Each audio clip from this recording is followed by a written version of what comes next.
guys, I'm here with Steph. She's filming today, and we are going to be showing you how to put your chair in and transfer to a car. I'm going to be demonstrating the way with somebody who obviously has more leg function. I'm fortunate enough that I have gotten used to putting my chair in the trunk, and then I can walk some, so I'll walk and get in my car. So I'm going to show you this method, and then I know Jen offered to volunteer and do a video, and she'll show you a direct chair to car transfer. That is her expertise. So I'm going to show you how I do it. So I just go to the back and I open my trunk. A lot of people will have a strap that they'll attach to their trunk too. Jen does, I think Lee, some other BFI staff that way. When it goes all the way up, they can reach it and pull down. Obviously I'm super short, but most of the time I can reach it. Sometimes in my driveway it's a little tricky because it's uphill, so it's higher and I'm standing lower than typical on a flat surface. So sometimes I really have to stretch my go-go gadget arms and get on my tippy toes to reach, but I make it work because I've never been progressive enough to put something up there. I'm just lazy. So what I typically do is I'll stand up and step. If you won't come to the other side, just because typically somebody is used to doing something from one side or the other. So I always go with my left side. It's my dominant side. I'm left-handed, plus that's my longer leg. My right leg's my short leg, so I have better stability balancing on my left leg. And that way I can lean against a car or catch myself if I need to. So I'll take my chair, and all custom manual chairs come apart, so I pop my wheels off. And I always put my wheels in first. Everyone has their own technique. And then I will grab my chair. This is where all that strength training with Steph and Brian come in handy, because you have to be able to lift and transfer your own chair, whether you're standing or seated.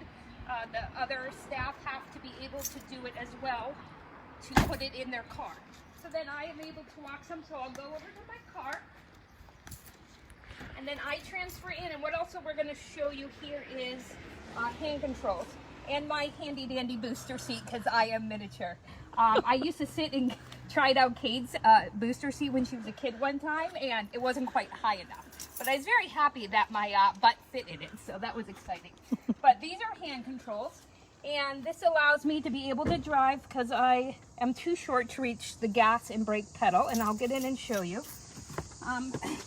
For people that do have leg function or are short statured, they do have the option to have pedal extensions. So they look like pedals just like you have in your car, but they'd be on metal rods and they just come up out farther. Now, when I first started driving, I did have those, but I came to find out due to my body type, I'm so short, but my arms are so long, I was sitting really close to the steering wheel. It wasn't very safe or easy to drive. So I had my license when I was 16, so when I was 18, I decided to try hand controls on my next car. So they're super easy. It's kind of like a video game. Down is gas and back is brake. Whenever you get hand controls, you do get trained on them, and you have to have so many hours of training in, just like any other driver. But when you're driving then, because you have to have your hand on the hand controls, your other hand is your main use is for using the steering wheel. So some people have a knob on theirs. They call them, I can't even remember what they call them.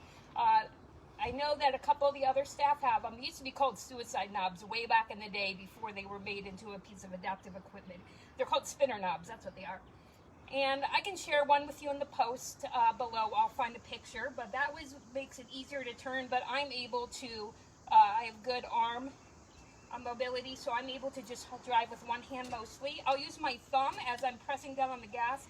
I'll kind of use my thumb as a guide too on my steering wheel for those all-important times when I need to maybe change the radio station or check on something, eat a taco, you know, all those important things you have to do. I will use my thumb to help guide the steering wheel, but mostly I drive with my one hand and have my other hand on the gas, and then push back for brake.